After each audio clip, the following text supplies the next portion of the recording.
But we're going to go to Nehemiah chapter 6 today as we continue studying this great book about leadership. You know, if you ever want to study a book in the Bible about leadership, of course, there's many other books of the Bible that would teach you about leadership, but boy, Nehemiah sure does teach a lot of great lessons about leadership, and not only just for leaders, but for people who are following a leader.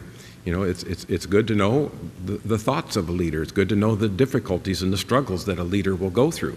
And so the book of Nehemiah is a great book on that subject, because we can see here Nehemiah is trying to lead the children of Israel to rebuilding the walls and the gates around the city of Jerusalem. It was a great task. It was almost a task that most people would look at to seem to be impossible. But yet this man Nehemiah took on this job voluntarily. And so if you're there in Nehemiah chapter 6, let's have a word of prayer, and then I'll bring you up to speed where we are here, because we've had a few weeks of gap in between, and then we'll continue on our lesson. Let's have a word of prayer before we start. Father, we do thank you for this day. Lord, we thank you for another opportunity to open your book. Lord, what a privilege it is, Lord, that you left us a copy of your word so that we can understand it and read it and know your mind and know your heart. Now, Lord, I thank you for these people who came to church early today to be a part of a Sunday school class where we do study your word.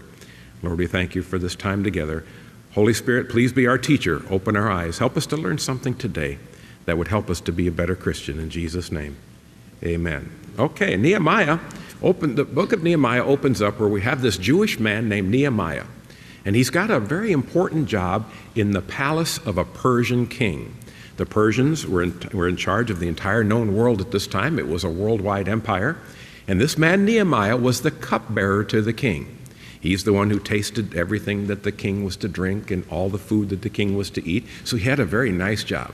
He had all nice surroundings. He ate the finest of food. He wore the nicest of clothing. I mean, you're not going to serve a king in the palace and not have a uniform provided for you, sort of like some people would have uniforms provided for you when you go to work. Well, Nehemiah was provided clothing. They housed him. He ate the same food that the king ate, so he had a really nice, cushy job. And one day he heard from some Jewish friends of his who had been to Jerusalem, and he asked them, he said, how is the situation going on in Jerusalem? Now, Jerusalem had been destroyed by a previous world empire under wicked King Nebuchadnezzar. The city was destroyed, the temple was destroyed. So Nehemiah heard that the temple was rebuilt back in Jerusalem. But his friends told him there's no walls around the city, and the gates were burned down. So the city is unprotected. Anybody can go marching through there in the middle of the night and cause any kind of problems they want. So Nehemiah got real burdened about the city of Jerusalem. Now keep in mind, he's in a Persian palace. He's got this nice cushy job. He's got everything provided for him, but this burdened him that his hometown, Jerusalem, and the temple and the city of Jerusalem had no walls to protect it. So he went to the king one day. He had a very sad look on his face, and you don't do that when you go before a king. You always put on a smile. You know, these kings, they had the finest of music, the most beautiful flowers all the time. They wanted everything nice around them. You know, don't get the king mad. Don't tell him anything negative. Don't get him all upset.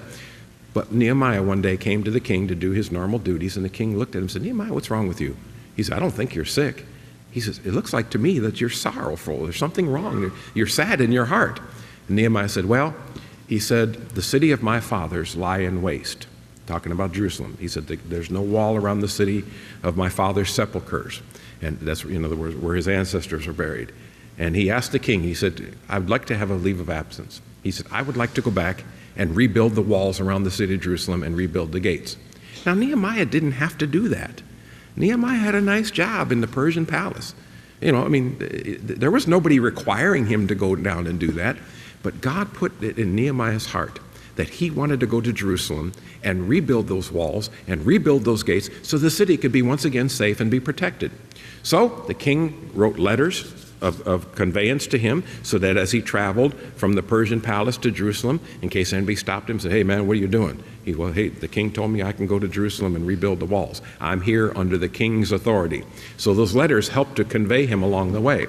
Then the king also gave him letters to the keepers of the forest to give Nehemiah wood so that he could rebuild the gates. The gates were made of wood. So Nehemiah makes this journey back to Jerusalem. He takes a leave of absence from his nice job at the Persian palace, and he's in Jerusalem, and they're working on the walls. And all of a sudden, the enemies pop up. A man named Sanballat, Tobiah, and other people gathered together, and they started making fun of Nehemiah. And what are you doing? And Nehemiah says, well, I'm here to rebuild the gates. And they accused him of doing something against the king. And he said, no, I have a letter from the king. The king says I could be here doing this. I'm not doing anything against the Persian king. He said, you can go talk to the king if you want to. He said, but the king knows where I am and he knows what I'm doing. And so then they tried to discourage them. They said, why, you can't build these walls. This city is a mess. He said, if you build a wall, a little fox will walk across the top of the wall and knock it down. He said, you can't build the walls from all this rubbish. But Nehemiah knew that God placed that in his heart to rebuild the walls. Then they came and accused Nehemiah of being a typical politician, trying to line his pockets with money and trying to live off the situation. And Nehemiah said, look, back in chapter 5, he says, I came here to rebuild these walls. I'm a temporary governor of this area, so in order to get the people to rally around. He said, I have not taken the governor's salary. He says, I have not charged anything against the people. He says, I know you people are in trouble. You people are hurting. You're trying to fortify your city, and the whole thing has been destroyed. He says, I am taking care of my own needs. I am feeding myself. I'm not taking a salary. I'm not taking your money. I'm not taking advantage of the opportunity to buy cheap land because you guys are in distress. He says, I'm here because I have a heart's desire to do this job for God.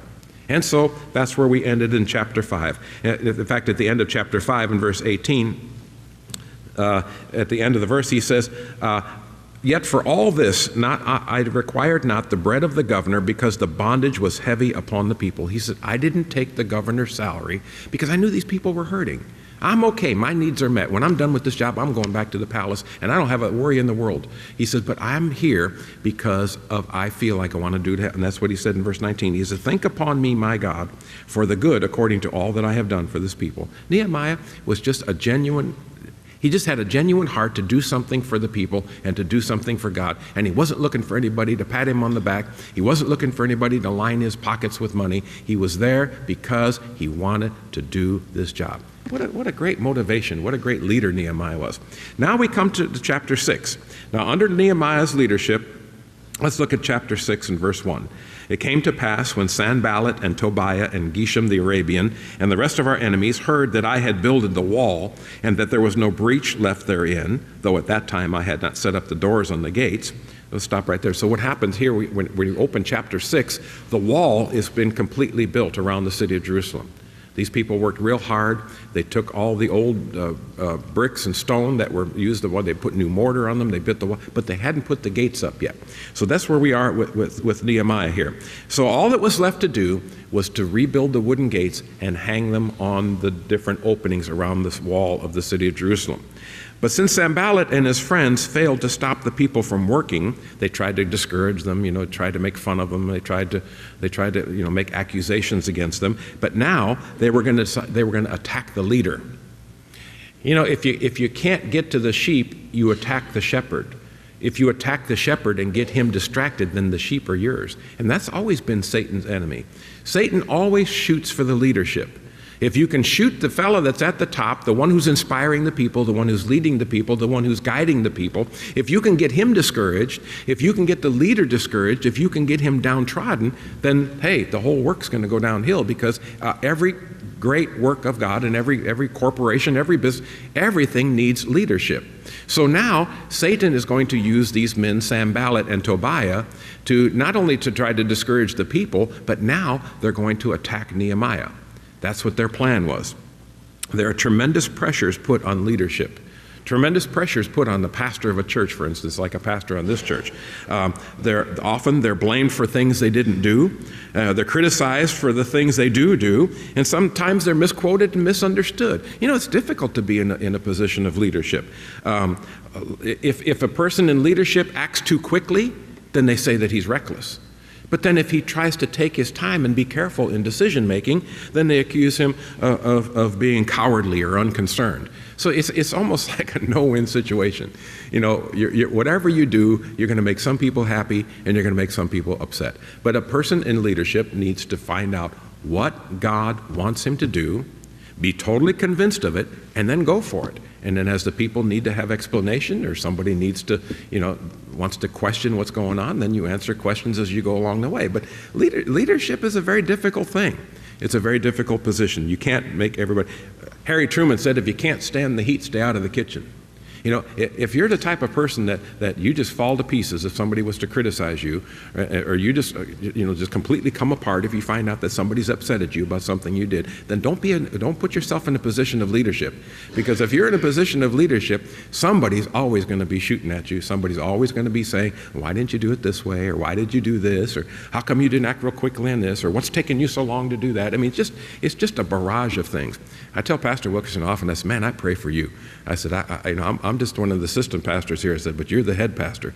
I said, I pray for you all the time. Keep you healthy, keep you going, because there's no way in the world. And he says, Brother Vargo, he says, when I was an assistant pastor back in Baton Rouge, I felt the same way.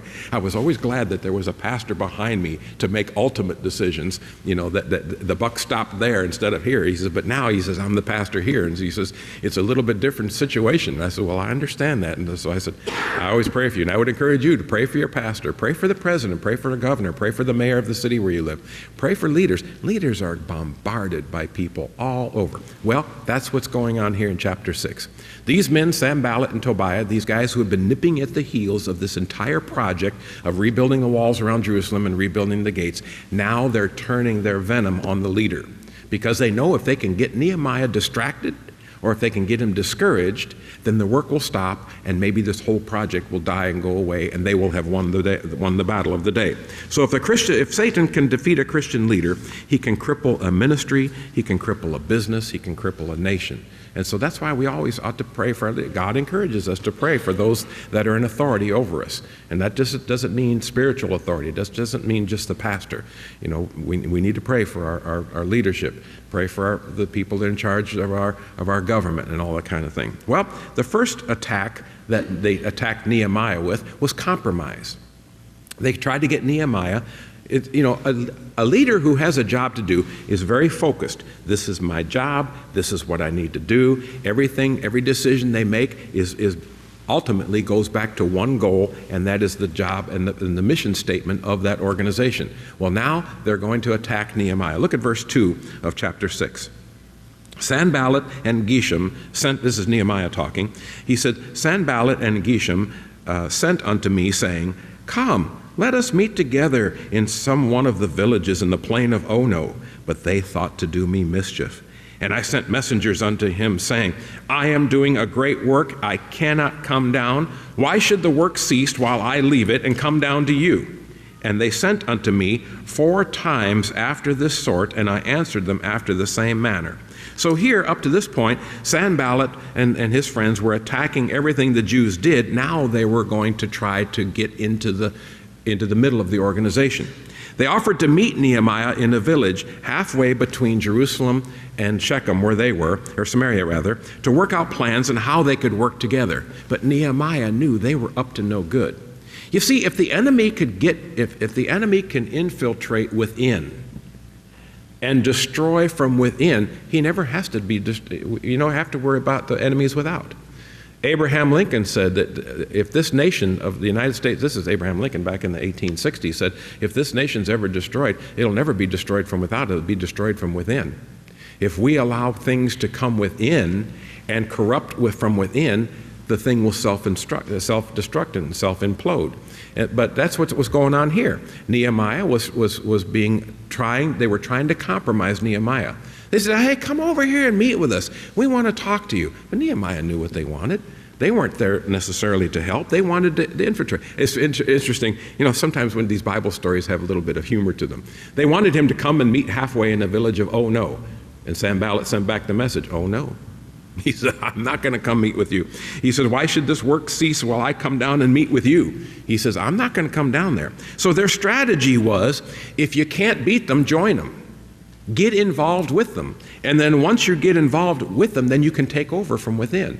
And that was the battle plan of Sanballat and Tobiah. They tried to discourage the people from the work. Now they're attacking the leadership. They're trying to get Nehemiah distracted from the job that he believed that God was calling him to do. Now, cooperation is a noble thing. It's oftentimes, years ago, decades ago back in the United States, cities would have citywide revival meetings where all the churches would get together and they would promote, and they'd bring in a big name evangelist, and they would hire a big municipal auditorium or an arena somewhere. Los Angeles Coliseum has had some of those kind of meetings in the past. And cooperation for something like that is a good thing, but you have to be careful of who you're cooperating with. You have to make sure that everybody's on the same page. You got to make sure that everybody is going in the same direction and trying to accomplish the same goal. Otherwise, you have just a mishmash. You get all kinds of people in there with their own little agendas, their own little programs, and then all of a sudden you find yourself into trouble. So cooperation is not necessarily a bad thing, but Nehemiah knew these guys weren't wanting to try to cooperate with Nehemiah to help him finish this job. They wanted to distract him, and he knew that. See, a wise leader will also know his enemies. He'll keep an eye out for what possibly can distract his mission statement or the job that he's trying to do. The same thing happened hold your place there in Nehemiah and look at Matthew chapter 2. Same thing happened when Jesus Christ was born back in Bethlehem. If you look at Matthew chapter 2 and verse 1, now Jesus was born in Bethlehem of Judea in the days of Herod the king. Behold, there came wise men from the east to Jerusalem, saying, Where is he that is born King of the Jews? We have seen his star in the east, and we are come to worship him. And Herod the king heard these things. He was troubled, and all Jerusalem with him. And when he gathered all the chief priests and scribes of the people together, he demanded of them where Christ should be born.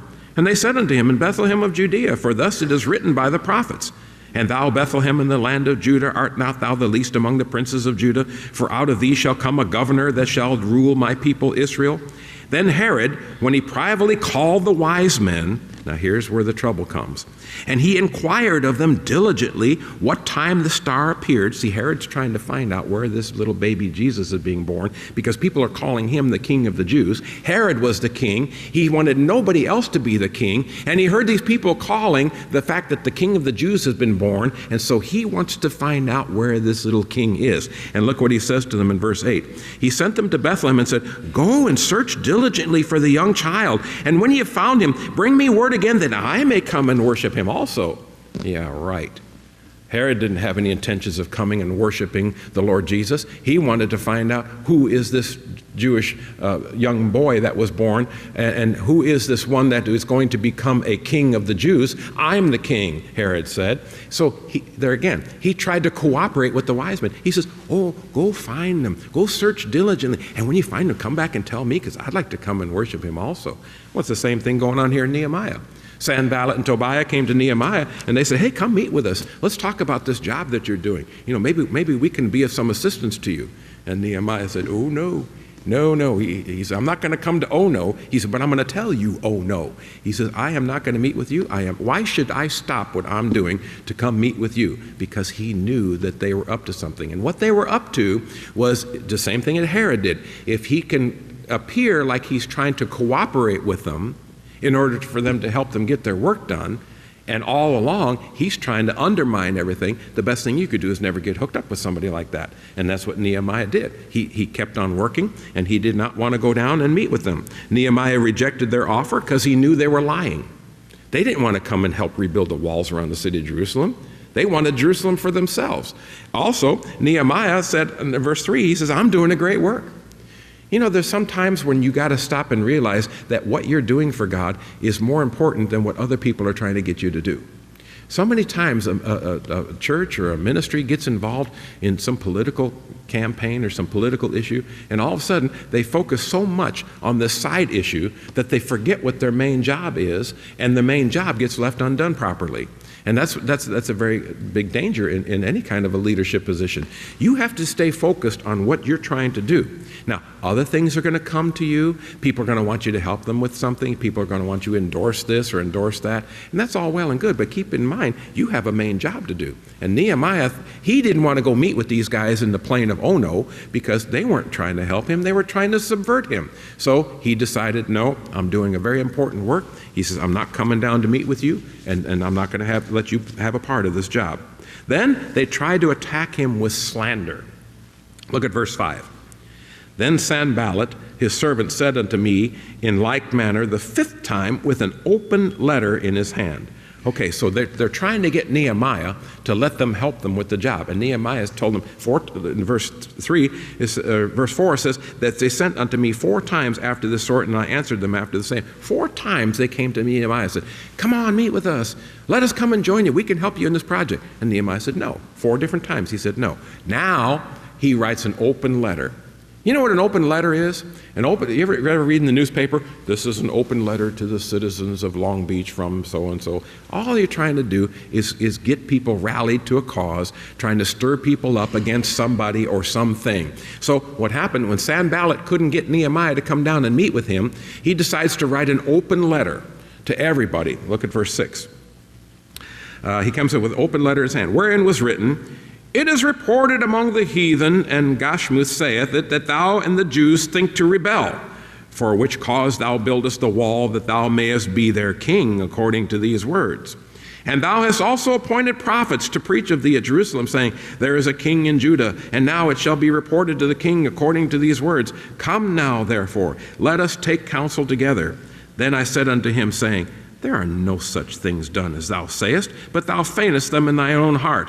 For they are all made us afraid, saying that their hands shall be weakened from the work, that it shall not be done. Now therefore, O God, strengthen my hands. They came to Nehemiah with this open letter, and they were accusing him of trying to take over. Nehemiah has a job. He's got a job waiting for him back in the palace as soon as he's done rebuilding these walls and these gates. Nehemiah was not looking to take over the area. He was not looking to become the new governor, the permanent governor of Judea, the area where Jerusalem is. He was there to do a job, but they decided they're trying to undermine him. They're trying to make him look like a politician who tries to put his face in front of every camera, in front of every issue that comes on board. They're not interested in those issues. They just want to get their notoriety out. They want to get their name plastered on the news or on the television. And so they came to Nehemiah and they sent this open letter to everybody. You know how you can tell it's an open letter and how you can see? Look what he says in verse 6. He said, where is written, it is reported among the heathen. Now wait a minute. It is reported among the heathen. Oh, so we're going to believe everything that we hear. Do you believe everything you read in the newspaper? I hope you don't. You can't believe. Just because somebody prints something, that doesn't make it true. But that's what this tabloid mentality that we have today, and all these flashy headlines that some of these fringe newspapers try to do just to sell newspaper. The bottom line is they're just trying to make money to try to get their newspaper sold. But you know what? That goes all the way back to the Bible times. These guys here were trying to undermine Nehemiah. And the way they did it was they sent an open letter to everybody. It is commonly reported. Well, what do you mean commonly reported? And who is it commonly reported by? The governors? The Jewish officials? No, it says it is reported among the heathen. Well, since when are you going to trust the heathen to tell you the truth? But this is all a plan that Sanballat and Tobiah had to undermine Nehemiah.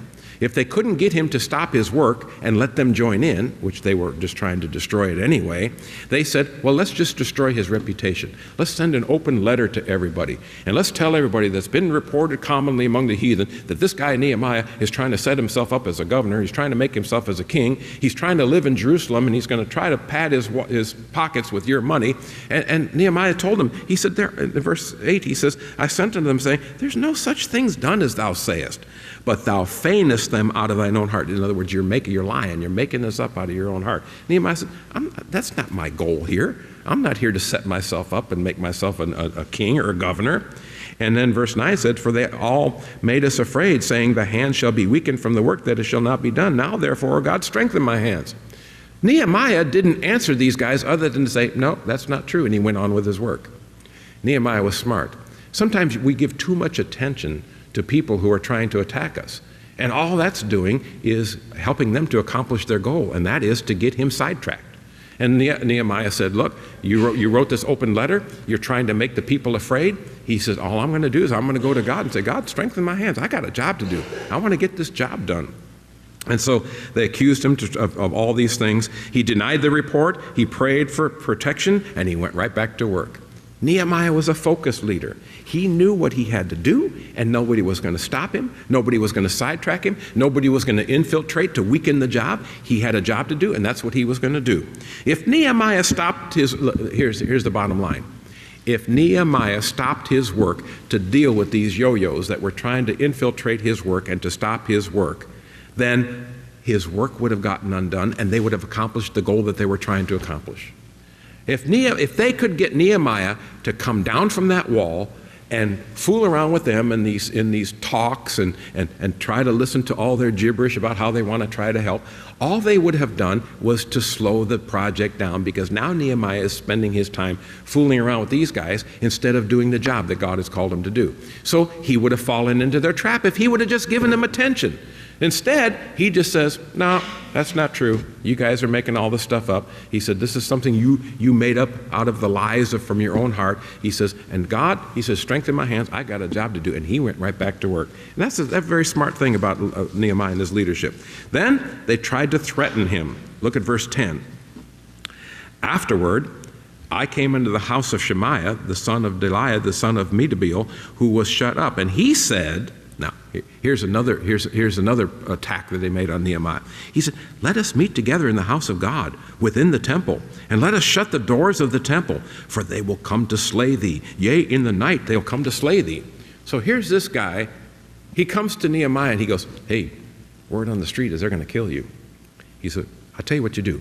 I got a plan. Why don't you come with me, meet me, we'll go inside the temple and we'll close the doors and we'll close ourselves in. They're not going to come in the temple and kill anybody. Let's go in the temple and let's hide. And then look what he says in verse 11. And I said, should such a man as I flee? And who is there that, being as I am, would go into the temple to save his life? I will not go in. You see the strength of this man, Nehemiah? He says, this guy says, man, come on into the temple. They're going to come by at night when you're not looking, and they're going to kill you. Let's go in the temple. We'll close the doors, and they're not. And Nehemiah said, man, what are you talking about? He said, should such a man as I flee? He said, you think I left my job at the Persian palace to come all the way down here to build this wall, and I'm going to listen to somebody threaten my life, and I'm going to go hide myself into the temple? He said, no. He said, I'm not going to do that. He said, I'm not going to the temple. But Nehemiah knew what this guy was trying to do. Look at verse 12. And lo, I perceived that God had not sent him, but that he pronounced this prophecy against me, for Tobiah and Sanballat had hired him. This guy was hired by the enemy to go to Nehemiah and let him think that somebody was going to come try to kill him, and that he needed to go inside the temple and close the doors and be safe so that he wouldn't lose his own life. And Nehemiah says, should such a man as I flee? No. He says, I've got a job to do. And then all of a sudden he realized, this message wasn't from God. This wasn't God trying to tell me that I need to protect my life, and here's why.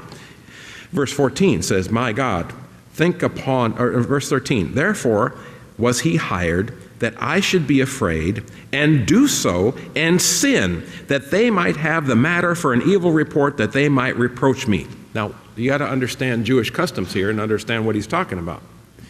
The only place in the temple that there's a door that you can go behind and close the door behind you is inside of the temple in a small place called the Holy of Holies. Only the high priest can go inside the Holy of Holies once a year on the Day of Atonement. Nobody else.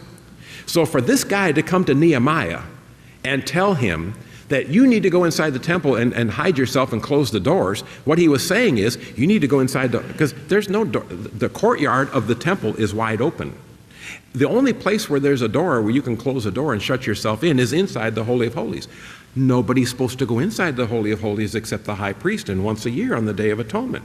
So if Nehemiah had listened to this guy and had gone inside the Holy of Holies, he would have broken one of God's laws that goes all the way back to the times of Moses. So all of a sudden, Nehemiah used his head and said, wait a minute, this can't be a true report.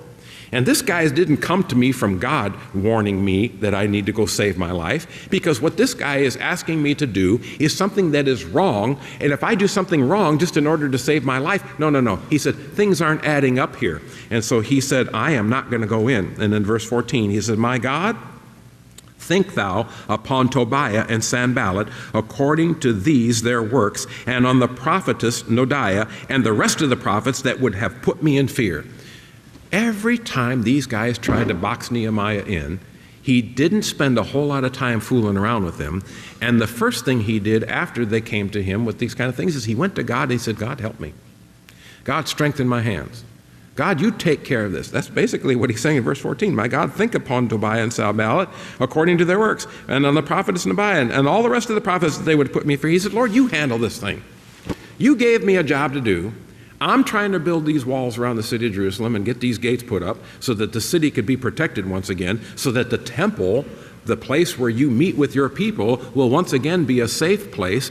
He says, and I don't have time to fool with these guys. And when these guys came to him and tried to put fear into him that some assassin was going to come by night and slay him and try to get him to do something that was wrong, go inside the temple and close the doors, he's not supposed to be in there, Nehemiah said, no, I'm not doing that. And he goes right immediately to God, and he said, God, you see what these guys are trying to do? You see the works of Sanballat are trying to do? You think upon that, and you handle this problem for me. I've got a job to do. Then look at verse 15. So the wall was finished in the 25th day of the month, Elul, in 52 days. What, in a massive, enormous project to build the walls around the city of Jerusalem that had been destroyed, to put brick and to take off the old mortar. When Nebuchadnezzar came and destroyed the city of Jerusalem, they just knocked those walls down. They just came there with battering rams and they just destroyed all the stone, and all the mortar was just in a great big rubbish pile. In fact, we read that earlier in the book of Nehemiah. And for him to take on this project and to finish it in 52 days is a phenomenal thing. That Nehemiah was given strength and blessing by God in order to finish this job. But Sanballat and Tobiah are not done with him yet. They're still trying to undermine Nehemiah's leadership. They're still trying to destroy his authority. Look at verse 16. It came to pass, when all our enemies heard thereof, and all the heathen that were round about us saw these things, which was much cast down in their own eyes, for they perceived that this work was wrought of God. Even the heathen people that lived around Jerusalem, when they saw what the people were able to accomplish, and they saw how that the wall was rebuilt back around the city of Jerusalem, even the heathen people who don't believe in God had to come to the recognition, and they perceived, the Bible says, that this work was wrought of our God. I like being a part of something that, Pastor Wilkerson says this phrase often. He says, I like to be a part of something that only God can explain. Nehemiah had this wonderful vision back in the palace about going to Jerusalem and building this wall, and God blessed him. He didn't get sidetracked. He didn't let all the people that were trying to discourage him, accomplish their goal. He kept on working, and every time that he came to a point where somebody was trying to distract him, he prayed and asked God to deal with it. He prayed and asked God to strengthen the hands of the people. He prayed and asked God to strengthen his hands to do the work. And what do you know? The work got done. This job would have never gotten done in 52 days had Nehemiah fooled around with all these people that were trying to distract him. The work would have never gotten done if Nehemiah would have run into that temple based on this foolish report that some assassin was going to go kill. All of a sudden, all these people who had been following Nehemiah all this time working on this project, all of a sudden they would have looked at Nehemiah and said, man, this guy's a coward. I thought he was strong. I thought he was courageous. I thought he was ready to go. And so the people, just for Nehemiah's own sake and for the fellowship of the people, Nehemiah had to stay strong. That's not always an easy thing. And that's why I said it earlier in our Sunday school, that's why we need to pray for our leadership. Pray for our pastor, pray for the mayor, pray for the governor, pray for the president of the United States, pray for our senators, pray for the people in leadership because they have a very difficult job to do. But let's look here in verse 17. Moreover, in those days, the nobles of Judah sent many letters unto Tobiah, and letters of Tobiah came unto them. See, this guy Tobiah, when he saw he couldn't attack Nehemiah directly, he starts going around sending letters to all the Jewish leaders around there, trying to get them to question Nehemiah's leadership, trying to get them, trying to pull them over to his side. Look at verse 18. For there were many in Judah sworn unto him, it's talking about Tobiah, the enemy, because he was the son-in-law of Shechaniah, the son of Arah, the son of Jonan, and taken the daughter of Meshullam, the son of Berechiah. It comes to find out that this Tobiah was actually married into the Jewish race. Now, why would he want to destroy this wonderful job that Nehemiah is trying to do? I don't know. I don't know what was in his heart or what was in his mind.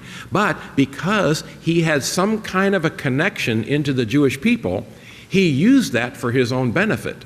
And what he did was he started writing letters to these Jews and trying to get them to side with him, that this guy Nehemiah is no good and he's trying to set himself up as a king and he wants to be the governor of this area and watch out for him. He's got his own personal ambitions in mind. And this guy Tobiah starts writing letters to people, and people started writing letters to him. Well, then look what happens in verse 19. Also, they reported his good deeds before me. Nehemiah said, all of a sudden, I'm starting to get letters from the Jewish people saying, hey, you know what? This guy Tobiah, he's one of us. You know, he married a daughter of a guy who was in the Jewish race. And after all, this guy's, so these Jewish people now being influenced by this guy Tobiah, they start writing letters to Nehemiah trying to say, well, look at, this guy's not too bad. He's not so bad of a guy. Look at all the good, that's what he said in verse 19. Also, they reported his good works, deeds before me, and uttered my words to him. And Tobiah sent letters to put me in fear. So Tobiah was trying to blackmail Nehemiah. He was trying to write letters to Nehemiah and say, look, I've got all these Jewish people on my side. I've been writing letters to them, and they've been writing letters to me. And they wrote letters to you. And now, Nehemiah, what you going to do about that? Well, that's where we leave off here in chapter 6. But you know what? Knowing Nehemiah, knowing a fellow who has a job to do, knowing somebody who's not going to get distracted, he is not going to let these clowns come in there and distract him and get him away from what God had called him to do. But you know, chapter 6, you know what all this shows? Satan and his emissaries will do anything and everything they can to stop the work of God. You know, that same devil is still alive today that was leading Sanballat and Tobiah to do all these kind of things. The same devil today is trying to stop the work of God. And yet we have to pray for our leaders, that our leaders keep their eyes open, don't get distracted, stay on track, stay on focus, and do like Nehemiah did. Every time an attack comes by, they get on their knees and say, God, strengthen my hand. Keep me on track. Keep me in line. Help me to stay focused on the job that I need to do. That's the beauty of this book of Nehemiah, is we see the heart of a leader. We see all the things that he has to deal with. And in chapter 6, this strong leader named Nehemiah put off all these attempts to try to sidetrack him, to keep him from doing this work of God. And in 52 days, they had the entire walls around the city of Jerusalem built up, and they started putting the gates together, and Nehemiah stayed on that job. Why? Because it was easy? No. He stayed on why? Because they were paying him a lot of money to do the job? No, he wasn't taking a dime for the job. Why did Nehemiah stay on that job? Because God placed it in his heart way back in the palace that he needs to go do this. You know, when God puts something in your heart in faith, don't undo it in fear. If God puts something in your heart to do in faith, don't let anybody scare you out of it. Always go back and resort back to the place where God called you to do something, and God directed you to do something, and God led you to do something. I told my wife yesterday in the hospital, I said, you know, the last 10 years we've spent here at First Baptist Church in Long Beach, I said, it's been fantastic. It's been wonderful. I've enjoyed every minute. I wouldn't trade the last 10 years of my life for any other 10-year period in my life. I said, God has led us here. He has provided our needs. I said, and he will continue to provide our needs, and we're going to continue to trust in him. She said, yep. She said, you're right. She has very strong faith, and I do appreciate your prayers, again, for my dear wife as we continue to fight through this thing and try to find out what's going on. After we get the results from the CAT scan and after we get the results from this thing, we'll know better exactly what her situation is. But you know what? The devil would do nothing. The devil would like to get anybody distracted or discouraged if you're trying to do something for God. The devil, I tell you what, you make up your mind that one day next week you're going to go out and pass out some gospel tracts. Just pick a day and say, this is the day I'm going to do it. And you watch, everything that could go wrong will go wrong on that day to try to keep you from doing that. You say, that's crazy. How could that happen? Because that same devil that fought Nehemiah, the same devil that fought all of these Bible characters in the Bibles, is alive and well today. I like the statement one of my former pastors used to say, you know, Satan doesn't use new tricks on anybody. He just uses the same old tricks on new people.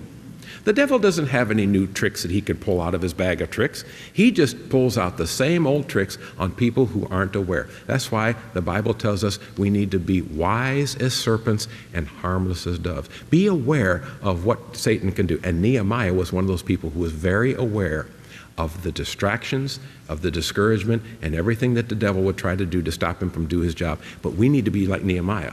We need to say, this is what God's called me to do. I'm not going to fool with you. I'm going to pray and let God deal with you. I've got a job to do. And that's what Nehemiah did.